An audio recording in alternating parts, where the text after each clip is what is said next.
Shalom and hello, dear friends and supporters of Bridges for Peace. Reverend Don James here, your Interim National Director. On the 22nd of the Hebrew month of Sivan, and we'll get to that in a bit. How the story of Israel can shift and change. More than 600 days of a seven-front war, 600 days of hostages suffering and starving, 600 days of streets and social media inflamed with anti-Semitism, and now another 6-day war. At least we can pray it will be over in 6 days, which would be today. Over with the decisive elimination of Iran's nuclear and ballistic missile threats. Incredibly, this evening is the 23rd of Sivan, when according to Esther chapter 8, the king of Persia gave Mordecai the authority to issue a decree that the Jews could defend themselves, since the previous decree of Haman could not be changed. And right now, the Jews are defending themselves. Twice before, Israel has acted preemptively to defend itself. In 1981, taking out Saddam Hussein's nuclear program at Osirak, and of course in 1967, when Israel was threatened with annihilation on all sides. And last Friday, Israel acted again preemptively for a third time to do something which has been talked about for 25 years or more, preventing the mullahs from getting a nuclear bomb.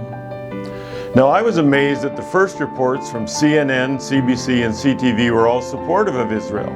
Even President Macron of France was supportive. And this week, the G7 affirmed Israel's right to defend itself and that Iran cannot have a nuclear weapon. But then, of course, the equivocation began. Israel must be pressured to de-escalate her attacks and leave Iran with the means for many bombs.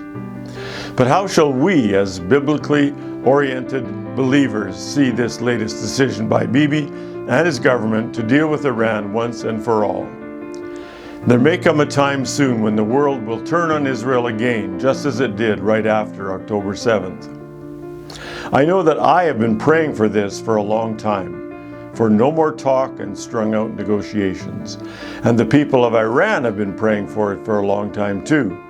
And they are the world's fastest growing church, as we know. More than a year ago, a noted Israeli intercessor named Rick Ridings had a dream of the Middle East being smothered by a kind of carpet, and a roaring lion came over it with its claw, caused the carpet to unravel. As you know, the government of Israel often looks to the scriptures to name its battles, and we know that this one is named Operation Roaring Lion, from Balaam's attempted curse turned blessing in Numbers 23. So let us be praying that the carpet will be unraveled, that Iran's evil influence over the region will evaporate through a thoroughgoing Israeli defeat of the regime and a rising up of the people of Iran. Operation Rising Lion. Now, already almost single-handedly, Israel has been defeating Iran's proxies and freeing nations from their grip.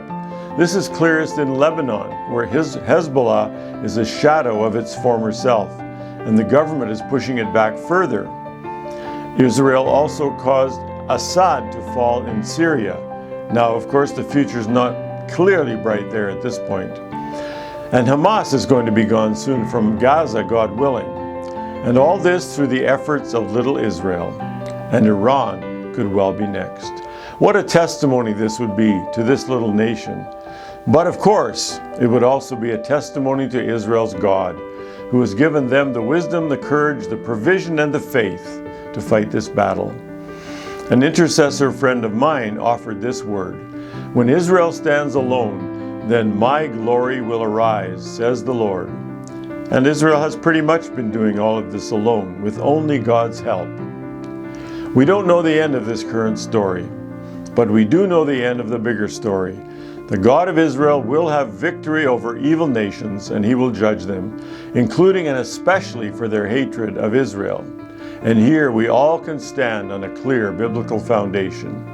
Christians standing with Israel and standing with God as the present age comes to an end.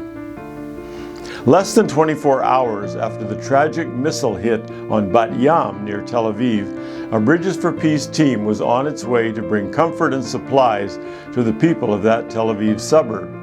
And you can be sure that the phone will be ringing off the hook with more requests for help from one of Israel's most trusted providers of aid, Bridges for Peace. Here is a list of what's already in motion because of the support of Christians like you and me in Canada and 7 other nations. Critical equipment for Zaka emergency responders, 4 base light field lighting systems, $13,000 each. 2 robotics performance drones, $12,000 to assist Zaka in search and rescue operations.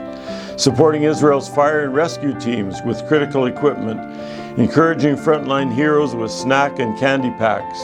Hands-on volunteering, packing food at Pichon Lev Food Bank in Rishon LeZion, another city hit.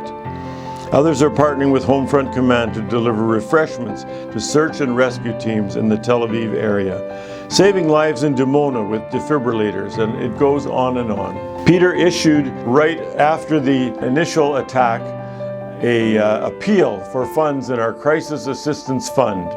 If you received it, you can click on that to donate. And of course, you can always call the office or go on our newly updated website to make a donation to the Crisis Assistance Fund. May God bless you, and may He bless, protect, and grant victory to Israel. Shalom.